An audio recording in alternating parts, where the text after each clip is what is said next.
Jesus, you love me too much, oh, too much, oh, too much, oh, excess love, oh.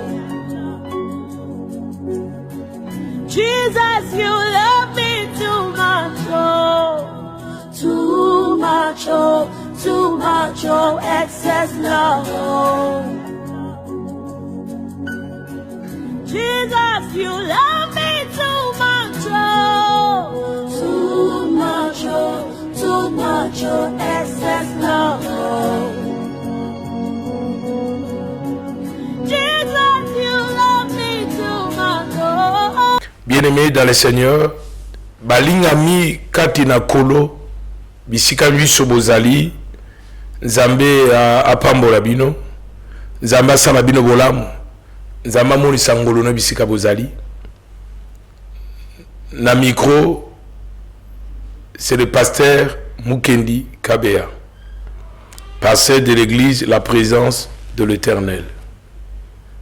Lelo na ngonga o Nzambe apesi biso pona kolobela, tozana thème moko tuntolobele zali sur la confiance.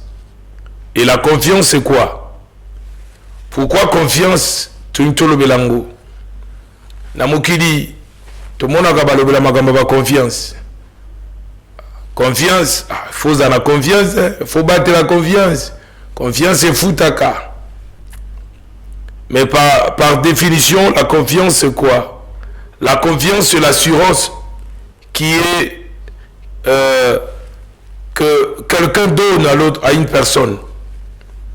Confiance et ça assurance au mutazo pesayo. O esengeli o batelango, o esengeli o protégeango. C'est-à-dire que o bebisango te.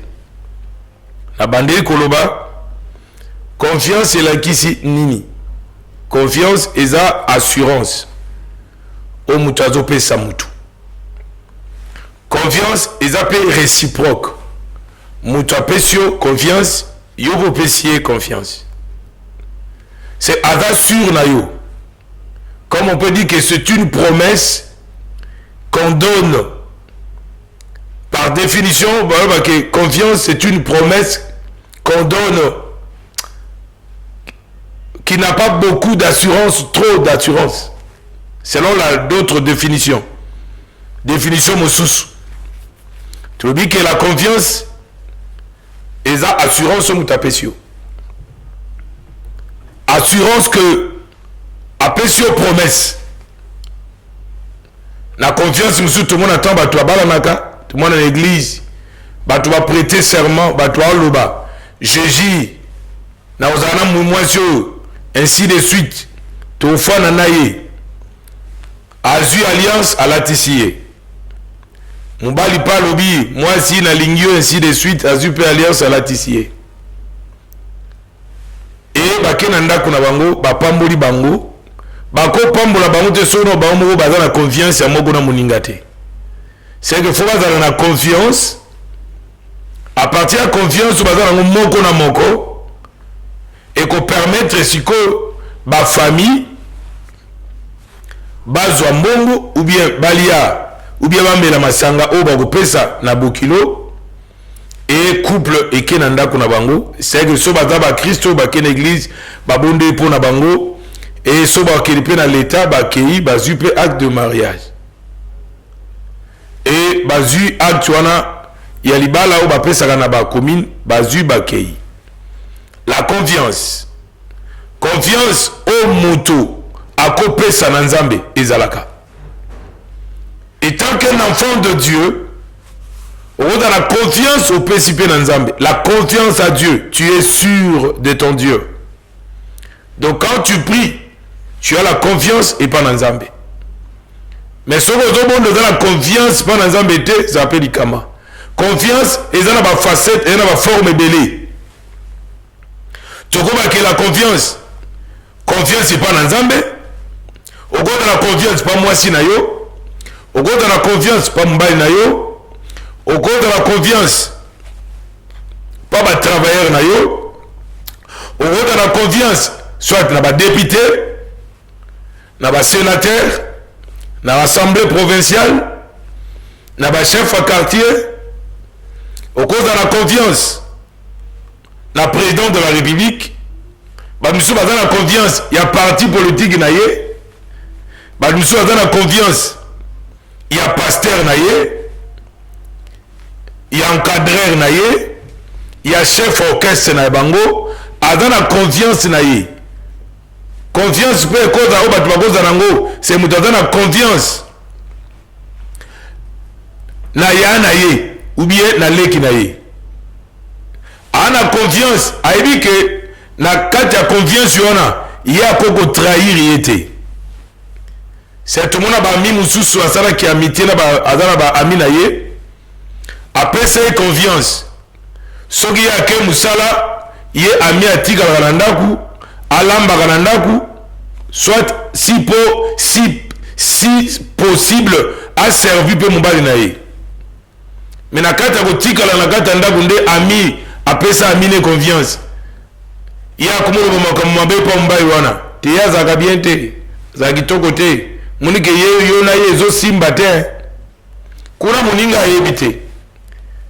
Iye na ngambo asa abandio trahi amina ye.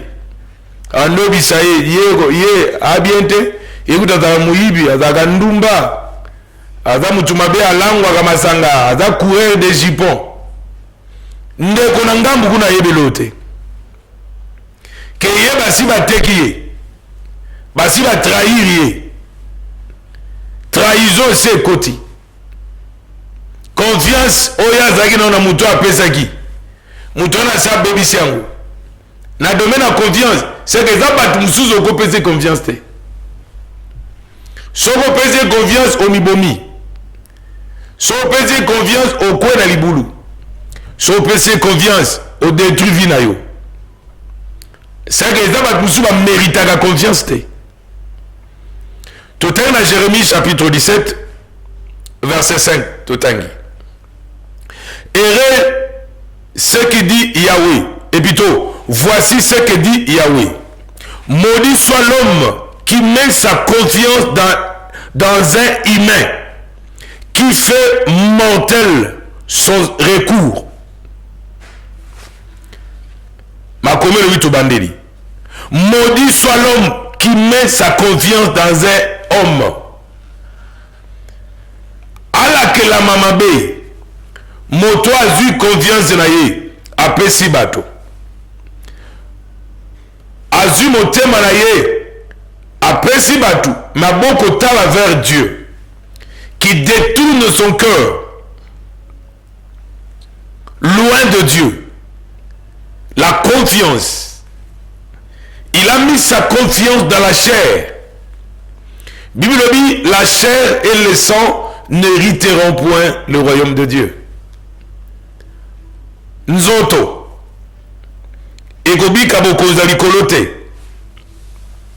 parce que le désir de la chair sont manifestés au makome lobi eza kindoki ou bien la sorcellerie, la magie, ba dios va pratiquer la magie, ba tunyo soyo oyo bazana katia ba querelle, katia ba jalousie, katia ba excès de table, ba tuana bazana katia les œuvres de la chair. Yama komo lobi tochela nzoto ba nzoto to batu confiance te mais tochela nzambe confiance na pesi comme exemple ba confiance notre belana o kopesa batu confiance o pesi confiance mais senzela likona confiance na yo pesi est-ce que akobebisa toi ko sala ngo complètement ningo senga na ye la confiance ko sécuriser confiance wana totalement vers sa Bible. Makomolobi ainsi parle Yahweh, maudit l'homme qui se confie dans l'homme, qui fait de la chair sa force et dont le cœur se détourne de Yahweh. O amoni ke mutunde akosalele nyonso. Po eza mutu soba ke nga confiance na nga ana pesa ya nanga. Na pesa kogo na ngai. Na pesa boyi. Soki nzambe sengai ka fungulo miso tala bato pesi confiance nde bazalaka oko comprendre. mais soki nzambe afungoli na misu te confiance tozopesa bango wana nde baona omelele mbondo confiance nyonso tokopesa wana ekozala danger ekozongelo mabe makomo lobi esengo na moto atieli nzambe motema makomo lobi mawa na moto oyo atieli moto po confiance mosu okozake tu as ta confiance, ta propre confiance. Au-delà de la confiance, c'est un mais au-delà du problème, on tient à une super confiance. Monsieur Zagelo Kobo Ambongo. Obi, Obi, Nayebi Zoto Ranga bien. Nabi Namo Nabi Nenazalaka. Mais un jour, nous autres peut trahir. Ah, Nazaka Bote, n'a pas question à Sali Bonzoto Ranga Zaboué. Mugoso Salika va former le Saga Lanzotona est compliqué. C'est que compliqué. Okoya komelaka kisi moko bobi ke sona melango za bien. Mugoso melango oda la confiance que kizo sona melango za bien. Mon melango est compliqué. Nzoto boyi. Olobani. C'est que makamande mene koya na kata vie. Yaoma komelobi maudit soit. Donc batusu ba laquelle la mi mabe pour confiance na bango. Batiela nzambe te. Mutuzo ada confiance na mbongo na ye, na bozwi na ye. Adaka na confiance na bozwi na ye. Ana confiance na biloko na ye. Ana confiance na oya salaka. Ana confiance na mutute. La confiance. Makome lobi. Mawana moto ateli moto. Confiance. Pona nini? Il y a Zuka confiance à Tcheli Batu, mais Nanzambe est à la gâté. Or, et le peuple sans révélation, c'est le peuple sans frein. Tu mets la confiance, mais tu as besoin de la révélation. Au quotidien, tu as sous confiance, mais pendant la révélation, nous avons encore révélé que Yende Mouta Salamabe. Nakata Fomi Mogo, Maman Abandi Kolukaliwai. Il y a bakoko na ye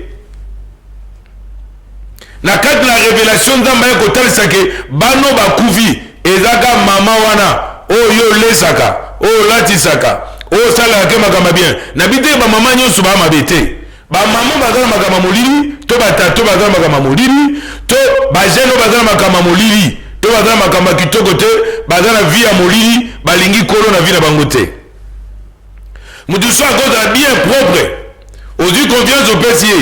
Mais à combien de niveau il y a trahi yango? La confiance, c'est l'assurance qu'on donne à quelqu'un. C'est l'assurance, on a sûr naïe. C'est que quand on a la confiance dans Moutou, c'est qu'on a sûr naïe. On dit qu'il y a quoi trahi. À quoi ça la yon mabete? À quoi balukate na sima salo mabe? Motema ya moto makome lobi elobi boye na Jérémie 17 verset 6 makome lobi car il sera comme un arbre dépouillé de la région aride, il ne verra plus venir le bonheur, mais il habite dans le lieu brûlé du désert, dans une terre salée et inhabitable. Moto a la confiance et pas dans Zambété. A dans le quoi fali na mabelo. Ya kukauka. Na zoma likamba confiance. Maudit soit l'homme qui met sa confiance dans la chair, qui fait d'un mortel son secours. Waouzi. Azoma ke mutuande bobeleye na vinaye. Soke loko songole baby a olukaye. Soke loko songole compliqué a olukaye. Oh, binobina psaume 121. Je lève mes yeux vers les montagnes. D'où me viendra le secours? Ma commune, le secours me vient de l'Éternel qui a fait le ciel et la terre. Zwami sorayo talakolo. Kotale lankolo. Kotia confiance sur le panakolo. Que kola koko trahi yote moto ako trahi mutu so pesi confiance na suka nango azongisi yo oyo emeritaki confiance opesa ye te. Nani soki ozolanda biso bien aimé nazoba likambo ya confiance. Moto ateli nzambe motema te aza lokola moto oyo aza na mabele ya kokauka mpe akozika oyo azomona bonheur moko te kwa na vi na ye. Oteli nganga confiance mukomo okisi ekomplike, olinga mbala wana na kisi mukomo okisi ekosila. Ndeko moko boye alingaka mwasi me mwasi yango nzoka batelaka bolingo yango na kisi mukomusumu bana ye na chambre mwasi abimaka akendeka eglise aokika posa tombola mbetu tanga tomboli mbetu amoni mulangi moko na biloko na kati foto mbala ezaka na kati bakangango singa rouge na libanda boye kondima te eglise ipa azokende likambu likama akati na bato obombami ozokende na eglise mpona kotrompe bato nzoka libala na yo bato akasika esimba bi na nzambe nzoka esimba bi na nzambe te nzoka makambo nyonso sala esimba bi na nkolo te.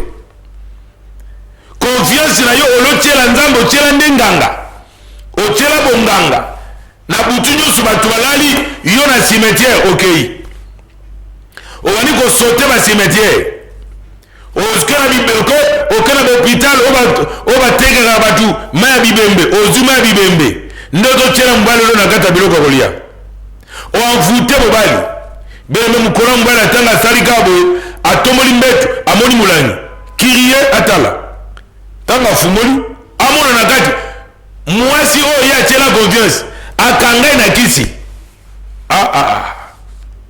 oyo eza problème grave. Ntango mobali afungoli kaka bouteille ye esika azalaki motema ndobeta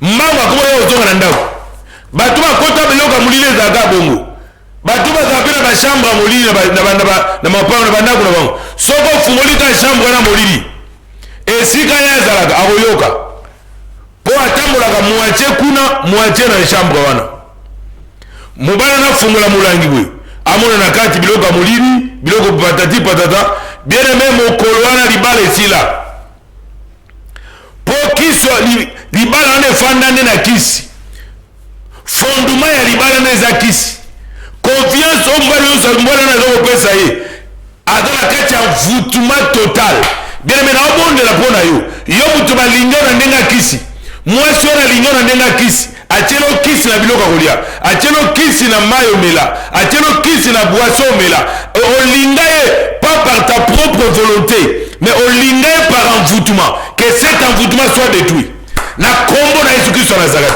je détruis selon Jérémie 1:10 na détruit fétiche wana milangi wana epanzana soki bazwa kombo na yo bamema na ndako ya nganga bazwa foto na yo bamema na ndako ya nganga nalobi epanzana na kombo na Yesu. Au nom de Jésus-Christ de Nazareth, nazo détruit kisi nyonso basalela yo bondoko nyonso basalela yo bien-aimé lelo ebeba lelo ezala détruit ozala libre na kati ya bolingo ya kolinga moto oyo ozolinga ye de ta propre volonté non par envoûtement yo envoûtement eza na ekota na mutu na yo lelo ekoya mpo envoûtement mosusu eza nini opesi olingi moto me mutu wana akotelo ndaka molili nyonso yo ya koloba yo votosa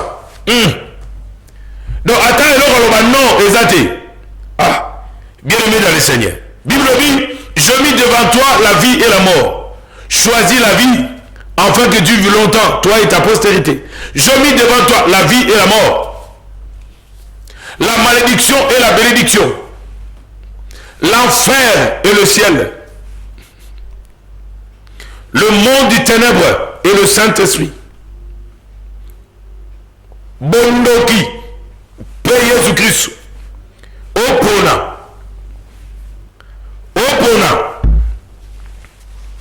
Soko poni mabe likama ezali. Mais na doni so pona Jésus-Christ wa Nazareth. Libanda na ye lobi ko ezate. Jean chapitre 15 verset 5 partie B. Bible dit sans moi vous ne pouvez rien faire. sans moi soki ngai te boselo te ngaka sege bible kobake somu tazana mbongo na ye atakane na nzambe te ata sambelaka te esifi waya beme lukuta fongola bible na Matthieu na pitona na Jean chapitre 15 verset 5b au mona il a dit sans moi vous ne pouvez rien faire soki nzambe te ya moyemba bi soki kolote mais si to kuva kala yo na ngala mzu nzambe soki nzambe te na vida yo mais si bakunda kala ata ne okuto lingo koma te soki nzambe te donc soko zo vivre c'est grâce à Dieu grâce ya nzambe ne zo vivre grâce ya batute soki te pona batu histoire c'est sili on a retour interdit au pays wana basi ba imbeli nzembo histoire esili bake kokonda bake kolona yo esili la confiance maona motoyo ateli nzambe motema te maona motoyo aboko tela nzambe motema po ye asa bonga ye asa zwa ye aza kitoko ye aza munene ye aza pembe ye aza mwindu ye aza na mbongo famille babuzwa ye alataka bien ye aza propre ye alataka classique ye aza na bandako ya minene ye aza na mbeto eza na mbeto azolala épaisseur nango 20 cm 30 cm aluka nini ye aliaka bien alataka bien bien aimé makomelo biyoka. Que sert-il à un homme de gagner le monde entier et de perdre sa vie? Litomba nini ozwa nyonso wana ono choloba mais vie na yo bunga okene na enfer parce que l'enfer a été pour le diable et ses démons mais pas pour toi bien mais pour la yoté l'enfer c'est pour le diable mais pas pour les enfants de Dieu. Mais pas pour toi. Où passera ton éternité? Après ta mort, tu iras où? Après ta mort, est-ce que au Godana Kimia na vie na yo? Au moins son mutakuvi ba na ba gerbe de fleurs, au ba que ton âme repose en paix. Bien-aimé, wana papier, wana ba fleur ba nango. Mais yo pendant zaga vivant, au lukaka mo pese ya kimia te. O kuva pe na kimia te. Yo mwana watusu kona kokufa akuvi alamuki akuvi afungoli misu o na omona nzela te ya mwana omon tala ye omoluka nzela o zangi maloba koloba o koka sute yo watusu wana taba ya mbise Jésus Christ je confesse de ma bouche le Seigneur Jésus et je crois dans mon cœur que Dieu l'a ressuscité de mort et je suis sauvé. Tu veux confesser avec moi la parole du Seigneur? L'ananga namalobo loba je confesse de ma bouche le Seigneur Jésus-Christ et je crois dans mon cœur que Dieu l'a ressuscité de mort et je suis sauvé. Na tatoli na monoko na ngai pe na ndimi na motema na ngai ete nzambe asekwisaki Yesu Kristo kati na bakufi ngai nabiki beme okoma mwana na nzambe uta na nzela émission oyo ozala un enfant de Dieu obana kosala okola lingi tozwa likambo ya confiance si ozwi biloko nyonso na se na moi me molimo na yo eyebi kolo te ntango babaka que sert-il à un homme ntango babi un homme babi baafricain te babi na mututu américain français ozala américain ozala européen ozala africain ozala australien ozala asiatique quel que soit le continent oyo ozali ozolanda biso bien aimé dans le Seigneur atesika nyonso ozali ozolanda biso eloko moko na aloba no eza boye soki ozwi nyonso mokili mais vi na yo ebungi me kolingaka te na se na moyo nde ozala na esengo mais nsima liwa na yo ozala na esengo te lingaki ata nsima liwa na yo ozala mpe na esengo omoni Lazare na riche ntango Lazare akufi riche ba akufi mais na séjour de mort kuna riche azwi sa père Abraham o père Abraham yebisa Lazare akende na famille na ngai ayebisa bango babongola mitema esika naza moto makasi na mon enfer na onyokwama na ozika me na okufa te na na vie ya pasi ya souffrance abi ata mutu akufi soki ayebisa bango baondima te ndenge kozolandanga wana lezuni naloba na yo ozondima te yo ondima te yo ondima te oyebi nini so mutu akufi esili te Makomé, il est réservé aux hommes de mourir une seule fois. Après quoi vient quoi? Les jugements. Nazongeli, les jugements. Nazongeli, les jugements. Et sans biselo, et roselao, aucun moté. Oko échappé en moté à mon colomogoté. Oko kima bato bimi na mboga to kere sika mo bomba mi. Mais zambo bomba me wapi. David a zaba ke zambe na bombo mo wapi. Esikani na okende yo mona ngate e wapi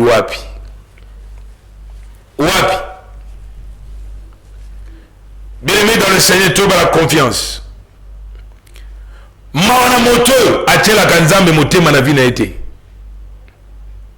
mawana moto ayebi nzambe te na vi na ye bateya ye te ayebi kolo te na vi na ye ayebi te ke y a un Seigneur qui s'appelle Jésus-Christ.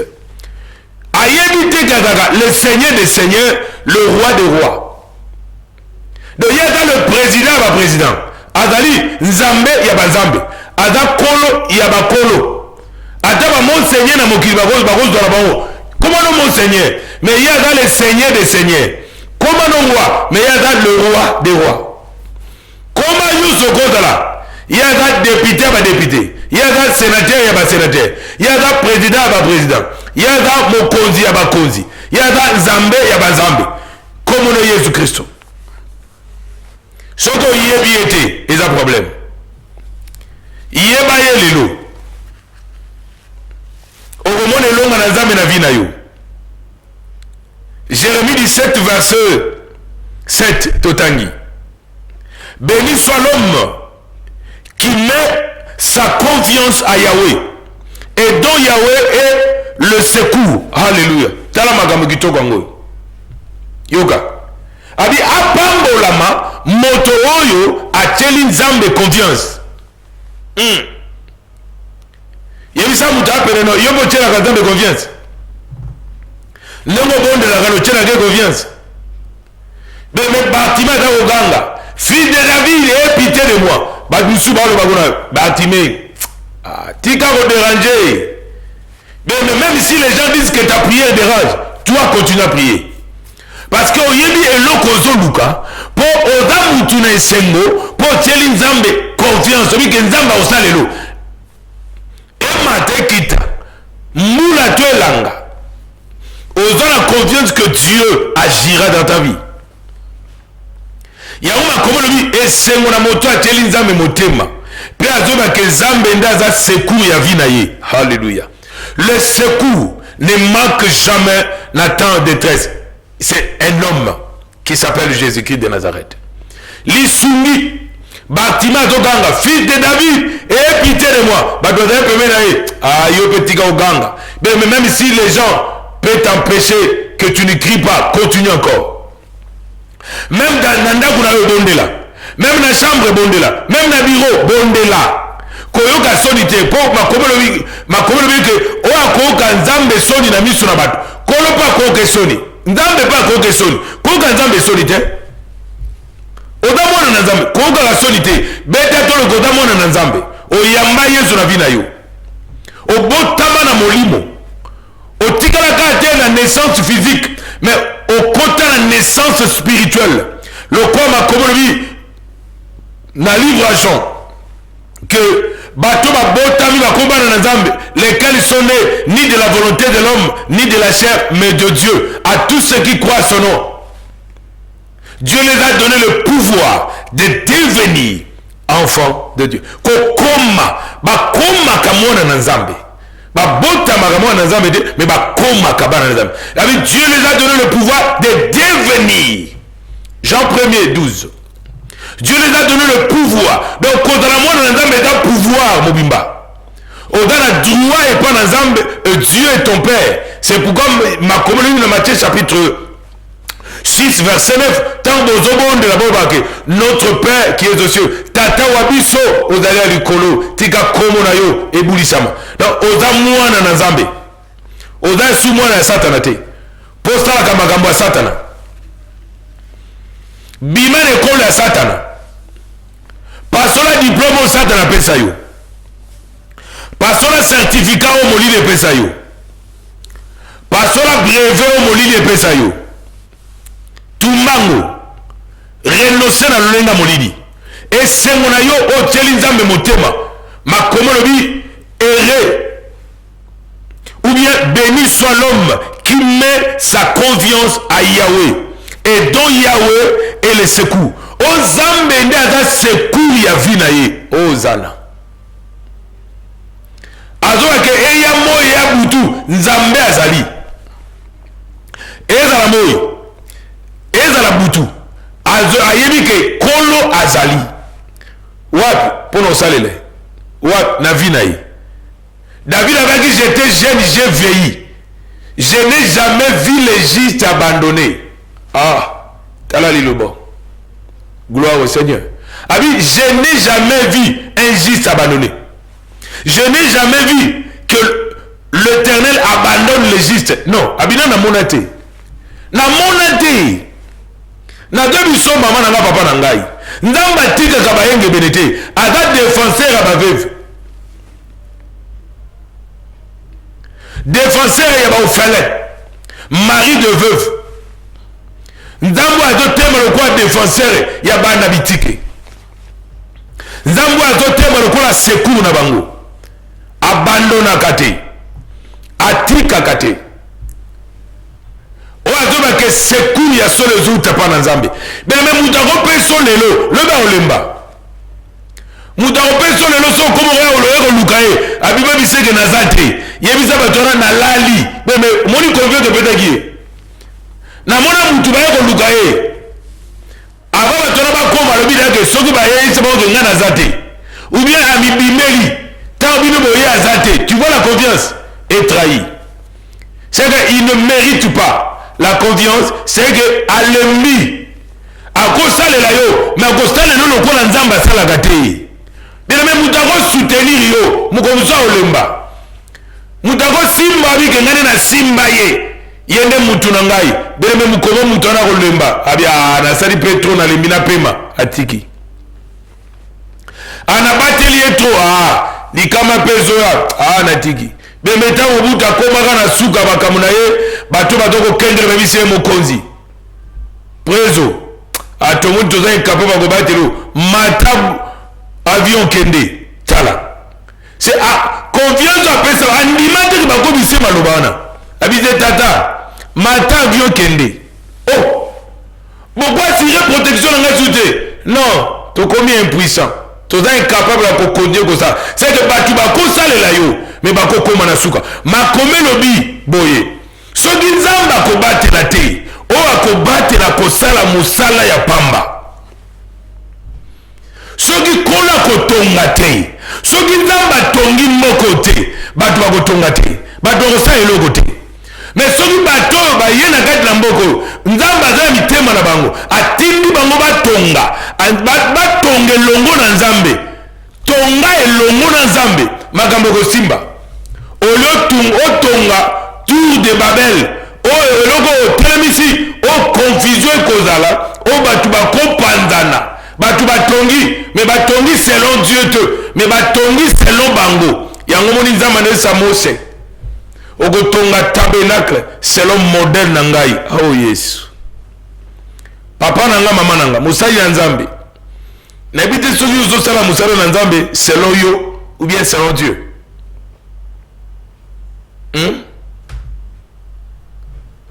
esengo na moto oyo azozwa nzambe asecours na bike seke aza na besoin ya secours ya nzambe na vi na ye aza moto na esengo mpo na nini aza moto na esengo 1 atieli nzambe motema 2 abike nzambe aza akosecourir ye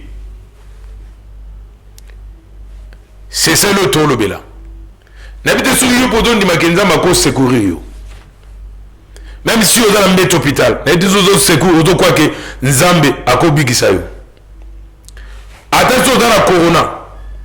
Ne dis toujours quoi que Dieu peut te guérir. Ne crains pas la corona. Ne crains pas la maladie. Ne crains pas le chèque. Ne crains pas. N'ayez pas peur. Le quoi, Job le dit, ce que je crains, c'est ce qui m'arrive. Tu crains quoi? Pourquoi tu as la crainte? La crainte, c'est le sentiment de peur. La peur. Le mati et Philippiens chapitre 2 dit que Dieu lui a donné un nom qui est au-dessus de tout nom. Il a dans les même il y a une montagne il a dans les Dieu lui a donné un nom qui est au-dessus de tout nom. Comme vous avez dit qu'on a combo nyoso. Et dans la mongo, et dans la bateau. Mais mon toit de tir en de confiance avec un zamba gotikete.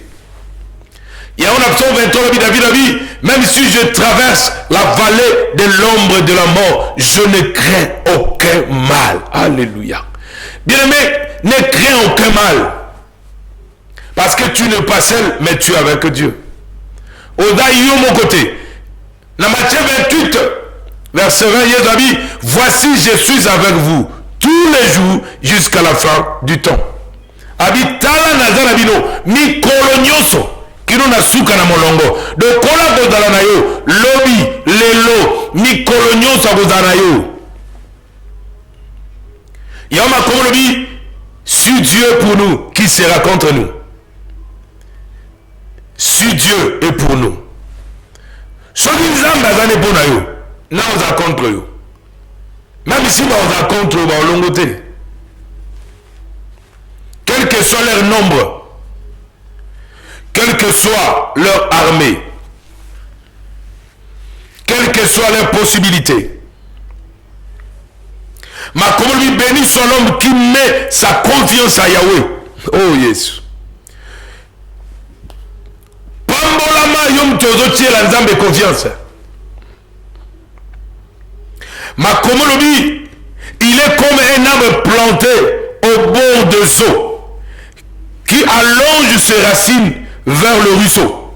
Adam kwa nzete lonami pene na mai o azozo bomoi na mai wana nzete pene na mai Yesu nde liziba na mai na bomoi okoza la pene na bato emoko bakotika yo me kola kotika yo te nzete pene na mai elokwa moto azana nzambe na vie na ye aza pene na kolo. Ma communauté, approchez-vous de Dieu, il s'approchera de vous. Belema pene na nzambe ma communauté aza lokwa nzeto eza pene na mai o misisa na ye ezobenda mai ezozwa bomoi na nzela lizibo eza pene na ye ruisseau mai ezochola mai ezolo ye azozwa bomoi na mai wana. La parole dit que l'homme ne vivra pas seulement de pain, mais de toute parole qui sort de la bouche de l'Éternel. Je te parle comme la bouche autorisée de Dieu. Mets ta confiance à Dieu. Tu peux manger les histoires de ce monde, mais si tu manques la nourriture spirituelle qui est la parole de Dieu, c'est un problème. Moutarobi kaka na fufu na poisson te. Moutarobi kaka na mai te ya omela, mais moutarobi kapé na liloba nzambe. Ma communauté, il a envoyé sa parole et sa parole le guérit. Oh yes. Atinda kililoba. Batusikoba yambi liloba wana. Comme la foi vient de ce qu'on attend. Et ce qu'on attend vient de la parole de Dieu. Et le miracle s'opère. Et atindi liloba. Le Coran n'a pas dit ngongo. Nzamba tindi liloba na ye. Nzamba otei. Pour la koyebisa yo, tu es nzamba confiance. Ata soko linga ko kauka nzamba pesa bomo na misisa au telema au continuer prends courage tu peux réussir n'abandonnez pas allez de l'avant tu peux aller de l'avant tu peux soulever la tête tu peux sourire dans ta vie la tristesse peut partir mawe koko kende et longue koko pesa melayo ko buaka confiance dite c'est la zambe confiance. Le quoi m'a compris que c'est la nzambe confiance au longa c'est la mostelle la nzambe confiance au récit na vie na yo. Le quoi comme na livre à Jérémie mosali oyo azotelema na nzambe na solo mpe na molimo pesa confiance okomona nzambe aotiela aosalela yo okomona lobiko opesamela yo pia confiance na liloba na nzambe otomemeli yo na mokwa lelo esengo na moto atieli nzambe motema bilobi ata chaleur ekoya ndenge nini obanga yango te ata kozanga mpe kokelela ekotelema na mokili me yo loko otieli nzambe confiance okoya te omona elonga kopesamela yo makomolobi misisa nzete na ye ezozwa mai na nzela na ruisseau mpo aza pene na mai zala pene na nzambe bien aimé ozala pene na bato trop me nalingi na pokalo na biso benda na pene na kolo makomolobi approchez-vous de Dieu et il s'approchera de vous na ngomona na biso opesa nzambe confiance là so kutana basana nzambe bele pe bato bele confiance opesa bayeba ko trahir bien aimé il vite que bachali na nzambe nyonso ba pe bongo te soki wato batape mabe baza ope bazape malamu bazalaka kocha batu nyonso na sani moko te tu peux donner la confiance et pas dans nzambe ko croire na parole. Et Dieu qui n'abandonne pas le juste a otali sobo nene pengwa na ye na poka le tolobela sur la confiance et l'assurance autre ça c'est l'assurance être sûr de être sûr cause en assurance ça la sûr dans nzambe le quoi a que la foi c'est comme l'assurance c'est comme la confiance la foi est un peu le quoi la assurance. Parce qu'il dit que la foi est une ferme assurance de choses qu'on espère. Donc la confiance, c'est l'assurance. Aujourd'hui, tu n'es pas dans Nzambe. Kubungi selikate. Na bondeli. Nzambe sungande kwa lande mission. Kangola epebi kisaye. Moni sebolam. Consoler. Même ici, quand tu es là, tu confiance, comme dessus. Nzambe telemisande ko pese sumakasi. Ake liboso. Atala liboso. Sunga mama na pe papa na ngala nde mission oyo kangola ye na kombo na Yesu Christ pe moni sebolamu zana confiance ya prière otosali zape na confiance ya prière osalaka même na ndako na yo zana confiance nango et Dieu va te bénir. Nous voici à la fin pour notre programme pour la mkwalelo et que Dieu te bénisse au nom de Jésus-Christ de Nazareth. C'était le pasteur Mukendi Kabea Benga Biso. Envoie vos requêtes, nous allons prier pour vous. Tu es touché par le Saint-Esprit, Ringo Sala quelque chose pour cette émission, fais-le. Salango, Ponalukumu Nzambe. Que Dieu te bénisse. Au nom de Jésus-Christ de Nazareth. Amen. Jesus, you love me too much, oh, too much, oh, too much, oh, excess love, oh. Jesus, you love me too much, oh, too much, oh, too much, oh, excess love, oh. Jesus, you love me.